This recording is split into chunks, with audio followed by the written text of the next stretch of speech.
Hello, and welcome back to the Lancaster Farming Industrial Hemp Podcast. This is episode 27, I think.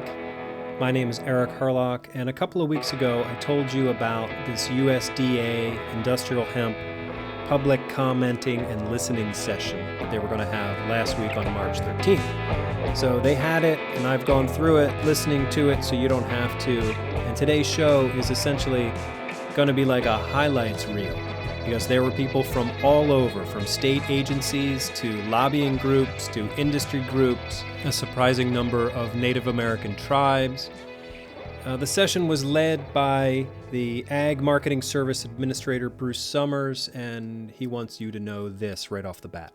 It's USDA's intention to issue regulations in the fall of 2019 and hopefully to accommodate the 2020 planting season. Yeah, hopefully to accommodate the 2020 planting season. So if your state didn't have a pilot program, then it's going to be slow for you. This is going to be a slow ramp for you. But states who had a pilot program, you guys are further along. Okay, so Bruce Summers is joined by Sonia Jimenez. She's the Deputy Administrator for Specialty Crops. Bruce said, we're here to listen what you have to say. And she leads the team at AMS and the USDA that's going to implement these decisions. He's also joined by Dr. Patty Bennett. She's the Director of Marketing Order and Agreements Division. She and her team will be writing the regulations. And then the whole thing is moderated. I'm Ashley Garrigus, and I'll be moderating today's session. Yeah, like that. And the first guest that they call up is from Pennsylvania. Our first speaker is Fred Strathmeyer. Right, so that's our Deputy Secretary for Plant Industry and Consumer Protection right there. But there were some technical difficulties. Sorry, I don't have a Fred Strathmeyer on the list yet. If you are Fred Strathmeyer, please raise your hand so we can identify your line. So I think it's cool that Pennsylvania was first. So I don't know how that happened, but whoever was responsible for that, good job, well done. So next up was Samantha Bruner from North Dakota. Hello, I'm submitting comments on behalf of North Dakota Agriculture Commissioner Doug Goring. North Dakota has been a leader in pushing for the ability to grow industrial hemp for many years. And she immediately gets into like a states' rights issue. Check this out. As USDA moves forward, we would like to see rules that adhere to the intent of the Farm Bill. With any federal regulation, the best approach is to allow the states to work cooperatively with the federal government with minimal framework. This is a great example of cooperative federalism and how it would allow states the freedom to tailor hemp program production oversight to what works best in their state and with their constituents. Cooperative federalism. They're just going for big ideas right out of the gate. Way to go, North Dakota. But apart from political science point of views, she also had hemp industry point of views, most notably this one. An area that could be improved is the current system for importing hemp seed into the United States. This system currently requires a DEA import permit and will likely cause many issues with commercial growers. We would recommend that the restrictions on importing hemp seed be changed now for the 2019 growing season to allow better import of those seeds rather than waiting another season for the USDA to generate rules. So this makes sense because North Dakota borders Canada, and so there's a ton of business going back and forth there, and the easier it is to do business, the more business is done, right? That's their thinking. And then so next up is Sarah Walling. She's from Wisconsin's Department of Agriculture.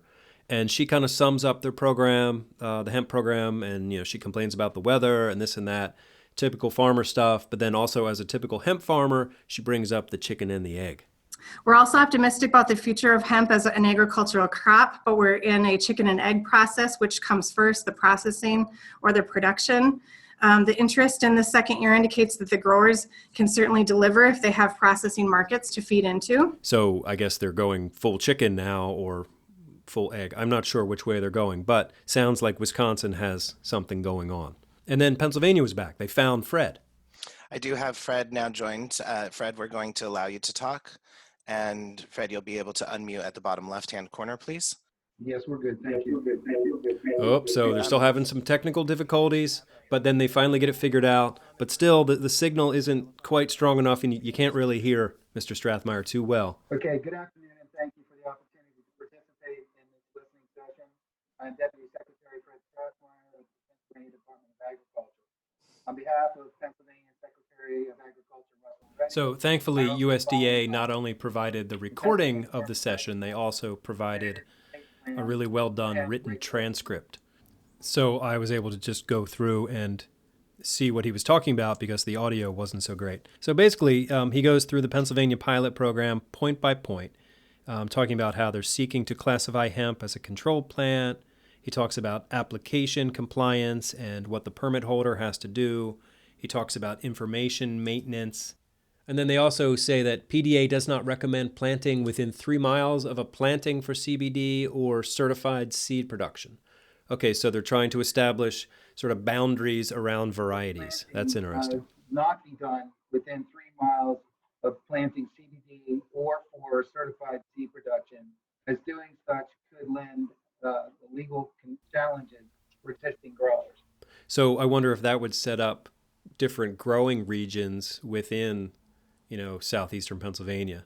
Like southern Lancaster would become known for, the fiber plants, while eastern Lancaster County would be known as, the CBD area.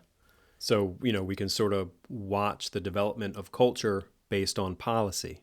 And then, so speaking of culture, next up is Missouri. My name is Paul Bailey. I'm the director of the Plant Industries Division at the Missouri Department of Agriculture. So these public comments from the states are interesting to me because they're like these little sales pitches. Like, here is how we set up our laws. You should adopt our laws so we don't have to change. We are taking a unique approach that will require growers to self-sample each variety of industrial hemp that is planted and to send their samples directly to an independent testing laboratory. There you go. That sets up ancillary business for testing facilities. And then ultimately, they just want to trust their farmers. We believe that growers can adequately monitor their crops and submit necessary reports to the department. Yes, because farmers love paperwork. After Missouri comes Colorado and the Agriculture Commissioner, Kate Greenberg. Colorado has been and will remain a leader in hemp production. We have realized the benefits of hemp and embraced the crop as an economic driver for the state of Colorado. It has attracted researchers, investors, and entrepreneurs who have devoted their time and resources to advance this industry. Since the passage of the 2014 Farm Bill through 2017, Colorado accounted for more than half of the nation's industrial hemp production. As of 2018, Colorado is home to 835 licensed producers, 1,200 registered land areas, and over 31,000 outdoor acres and 100 indoor acres of licensed cultivation space. We also launched the first certified hemp seed program in the U.S. and hired the first industrial hemp certified seed specialist in the country to give growers greater confidence in the quality of their seed. With the passage of the 2018 Farm Bill, a number of issues that impact American farmers and businesses remain to be addressed at the federal level. It is imperative that we receive clear direction from the USDA as to how to proceed in order to provide certainty to the industry and create a level playing field for all states. We need to create standardized protocols for the collection and analysis of hemp samples, disparities in sample preparation and analysis, marginalized test results, resulting in material that is non-compliant in one state becoming a marketable commodity in another, and vice versa. In addition, we need nationally accepted transportation solutions for the safe and efficient movement of hemp and hemp products. It is critical that our agencies and law enforcement work together efficiently on this matter. A certified seed system that addresses normal certified seed production, including THC levels, must be developed and enforced. Enforcing the federal seed law is increasingly important. It is also critical that hemp producers receive equal access to agricultural financial services, including federal grant matching funds that should be made available to increase research, development, and processing. The hemp industry will also see an increase in grain production for human and animal consumption, and regulations will need to reflect that emerging industry. FDA rulings should also recognize hemp and its derived products as safe and acceptable in the market and should work to validate label claims of CBD products. Colorado is and will remain a leader for businesses to build the hemp economy. From university research to farm equipment manufacturing, we are all in on hemp. We urge USDA to move quickly on this to ensure clarity for the industry, and we are excited to work with you and other federal partners as well as stakeholders across Colorado and the U.S. to treat hemp as any other agricultural crop and find business and consumer-friendly regulatory solutions. Thank you very much. So there you go. In less than 3 minutes, she hits all the nails on all the heads. And then we start to hear from Kentucky. Courtney Moran, she's a cannabis lawyer. I had the privilege of working pro bono with the offices of Senate Majority Leader Mitch McConnell and Senator Ron Whiting on the drafting of the Hemp Farming Act of 2018. The language included in the 2018 Farm Bill legalizing hemp, providing me with firsthand knowledge of congressional intent. So her main concerns are banking and transportation. Section 10114 provides that nothing in the horticultural title of the 2018 Farm Bill prohibits the interstate commerce of hemp or hemp products and further prevents states and tribal governments from prohibiting the transportation of hemp or hemp products through the state or the territory. However, we continue to learn of hemp crop and product seizures by law enforcement for simple transportation of the commodity. As a result, many trucking and shipping companies are not offering hemp business owners shipping services. While the U.S. Postal Service has created a pathway, the industry needs USDA to develop clear guidance for the transportation of hemp to discourage states and local law enforcement from interfering with shipments of hemp and hemp products that were legally produced in another state. Another issue that needs immediate attention is access to banking with financial institutions. The industry requests the USDA to work in collaboration with the Department of Treasury in issuing guidance to alleviate issues regarding access to banking for legal hemp businesses. These are all good points. And then we stay with Kentucky and we hear from somebody who sounds like he should be argumentative, but he's not, Ryan Quarles. Hello, this is Kentucky Commissioner of Agriculture Ryan Quarles, and I want to say that Kentucky is glad to be at the table on this call. Right, so then he goes into a brief history of hemp in Kentucky, and then he talks about the pilot program, and then how they're going to have like 50,000 acres of hemp in Kentucky this year. But then he gets to his concerns. Industrial hemp has several concerns as we begin to move towards commercialization. First, it is a concern that involves the financial sector. Too often we hear that lending institutions are fearful of granting a loan to hemp-related entity for fear of liability. We should work to correct that misperception. These farmers and companies need access to capital just like any other farmer or agribusiness. The second concerns involvement with the FDA. We need clear, common sense guidance from the FDA and maybe even Congress about what the FDA plans to do about CBD and other derivatives of industrial hemp. This is where Kentucky's hemp program has been focused in generating these nutraceuticals, supplements, and oils. If the FDA regulates too hard against CBD, it would really harm small Kentucky family farmers.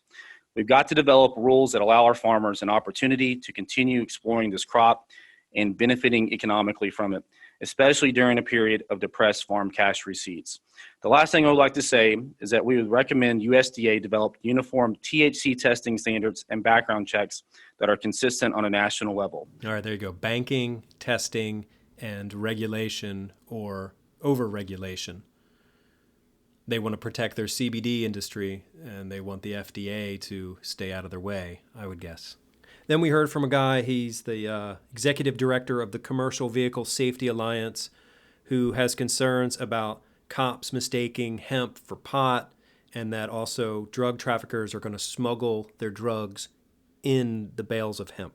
And then after him, we heard from Angie Kennedy with a concern that I had no idea. I did not see this one coming.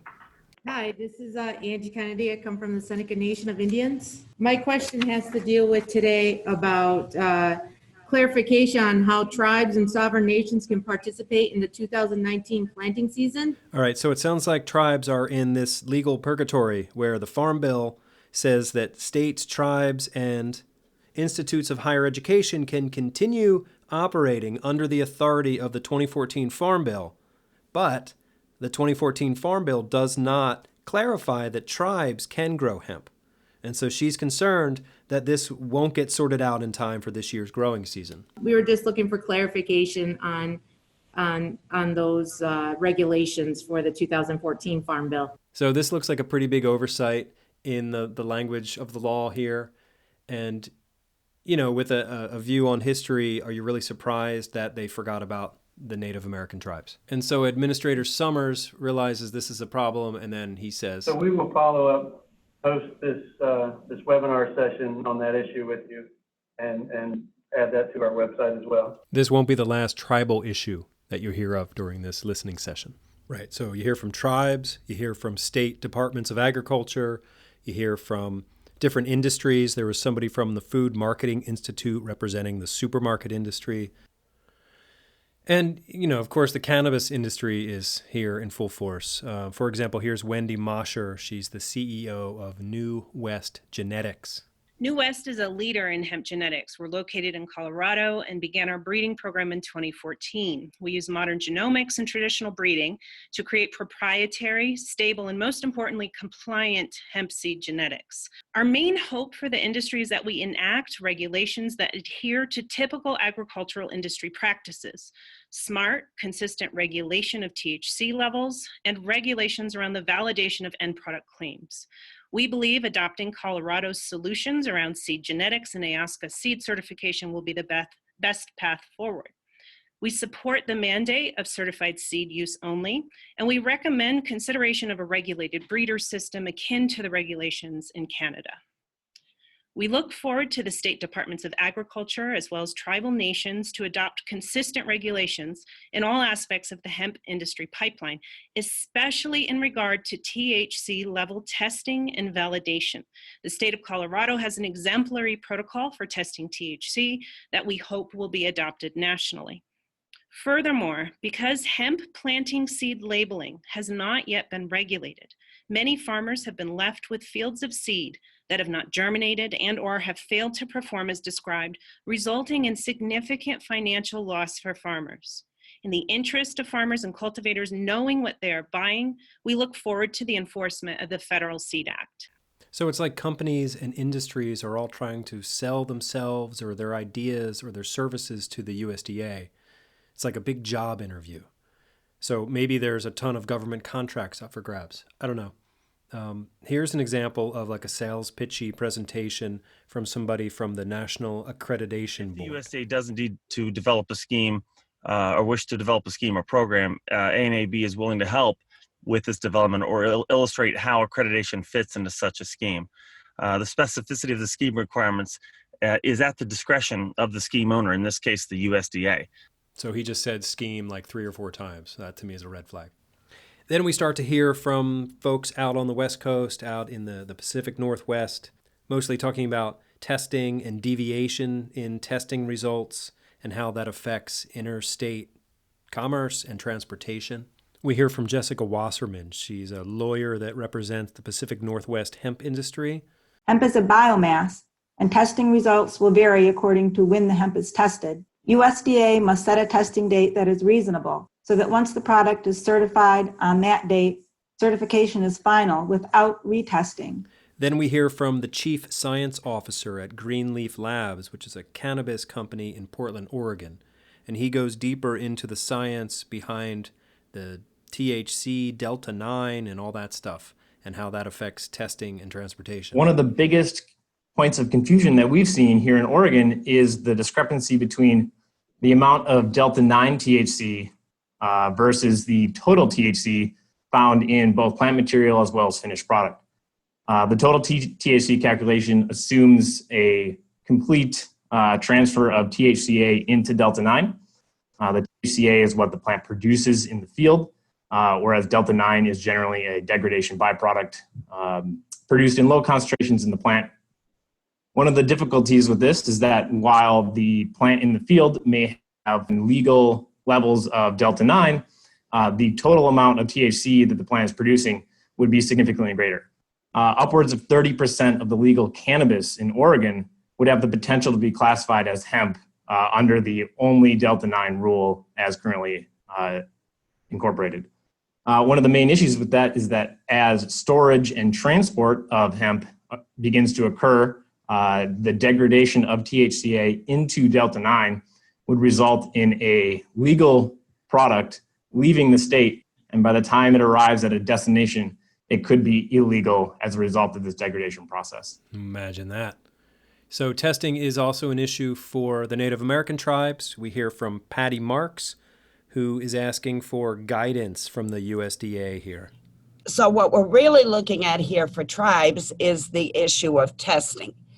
And the loss of this growing season is going to cost jobs and economic opportunities for a number of tribes who desperately need it. We therefore like to encourage the department to issue a temporary guidance that would allow tribes in states where there has not been a pilot program to operate. So yeah, the Indian tribes deserve to get in on this just like everybody else. And then next up, we hear from Steve Bevan. He's the president of GenCanna Global in, where's that? Winchester, Kentucky. Right, and he's got a lot of interesting things to say, but I don't know, is it just me, or does he sound like some eccentric billionaire calling in from his spaceship somewhere. My name is Steve Bevan. I'm the president of Gincana Global in Winchester, Kentucky. We have been a participant in Kentucky's hemp pilot programs with KDA since 2014. We are an example of the success of the program. We're now growing rapidly, have 5 facilities, and employ over 200 people in rural communities. We're aiming to grow over 10,000 acres with our family farming partners in Kentucky in 2019. Right, so he talks a lot about Gincana's work and the low THC or zero THC varieties that they have. But then he really gets into imported hemp versus domestically grown hemp. And he has some good points. We need to understand the difference between imported and domestic hemp production. And while this seems silly to talk about on a USDA call, it's important to understand that the U.S. has no real legal framework for understanding for how foreign hemp or cannabis can be imported into the U.S. Rural economics need to drive USDA policy. At Gincana, we've increased family farming incomes, we've increased spending in rural communities, and invested well over $100 million so far, and we're accelerating. We need more research with ag universities. They felt constrained so far. We just announced a partnership with Murray State, and we hope to build on our relationship with the University of Kentucky. We need clarity in transportation issues. Kentucky has a great policy. Why not adopt it nationally? We need standards for compliance in hemp products. What is hemp and what does it mean? That means we need testing requirements. We also need a path for labeled chemistry to help farmers farm a very healthy crop. How much you want to bet he has Mitch McConnell's cell phone number? Industrial hemp. Then there's a call from Karen Page. She's asking questions about the global market demand, regulations, and supplier readiness, focusing on the sale of hemp, particularly the fibers. You know, she wants to know what kind of export market is out there. Where can we find data and prepared research on the global market or its demand for industrial hemp as an export from the United States at no or reasonable charge? All right, so the USDA does this for other crops. She wants to know when it's going to happen for hemp. Good question. Okay, moving on. Next, we hear from Nathan Gerhardt. He's the Charlotte Webb Vice President of Regulatory Affairs. His issues, again, are about testing and discrepancies between states. So, all right, we got you covered there. And then we hear from Melissa Leach. She's from Kansas. She's got a question about whether or not, like, hot hemp, you know, hemp that tests too high to be considered hemp, if there could be laws that would allow for turning that material into biochar instead of having it destroyed. That's a good question. We hear from a Garrett Janaki, who is a hemp advisor from California, and he's got something to say about hemp's ability to grow above the 30-degree latitude. And then I think he's trying to sell a product that will alleviate those concerns for those in the southern climes. So today my hope is to encourage the USDA to look into difficulties that a farmer might face if he or she is in a southern portion of the United States. So what we know about type 3 phenotypes, which is the hemp variety, we know that the specific phenotype prefers a geographical position north of latitude 30. Then he gets into testing issues, and then I think he tries to sell a product, and then he refers us to his website. So there you go, that guy. Yeah, there's a lot of like salesiness to these calls. I had no idea what this would be like, and it's eye-opening. Then we hear from a banker, Mark Scanlon. He's concerned about the legal risk of financing hemp farmers. Bankers are getting calls from farmers telling them that they're going to start growing hemp this year as a result of the Farm Bill. So it sounds like what you're saying is that you're not going to really have anything in place before the 2020 crop year. So it would be appropriate, we think, if you could issue some guidance laying out the groundwork for what will happen if producers try to grow hemp in 2019. Right, what will happen? Will the bankers lose money? Bankers don't like losing money. So they need guidance. Here's another Indian tribe that needs guidance. This is Ben Fenner, who is representing the Flandreau Santee Sioux tribe. And they would like to know what the federal government's role will be in approving tribal plans, or perhaps even how tribes can implement or adopt a federal plan? Right. Good question. Lots of good questions today. I hope you have all enjoyed this sort of recap. I've taken a 3-hour information session and boiled it down to about half an hour. I didn't quote everybody, so forgive me if you're disappointed if you didn't hear your favorite hemp activist who you know called in that day. So last but not least, a fellow Pennsylvanian, Judith Castle from Cannabis Law, PA. And hey, she mentions Hempfield. We are based in Pennsylvania, which you probably know was once in 1729 the actual capital of hemp in the U.S. And we still have a town called Hempfield in Lancaster County, Pennsylvania today. And she talks about, different grades of the hemp products, medical grade, food grade, that sort of thing. She also gets into, like the distance between varieties. So Cannabis Law, PA. Judith, if you're listening to this, maybe you can come on our show and we can talk cannabis law. And then just like that, the listening session was over. Administrator Summers had some closing remarks. Well, 3 hours. That was an action-packed 3 hours. And I know we started with well over 3,000 participants. I don't know how many are still out there listening, but for those of you that hung all the way to the end, thank you very much. Yeah, for those of you who hung all the way to the end of this, thank you very much too. I appreciate it. Hope you learned something. There's just a lot going on in this industry. Oh, hey, so last week I said this week I was going to play the second part of my interview with Bill Roberts, the Perry County beef farmer who's doing hemp research with livestock.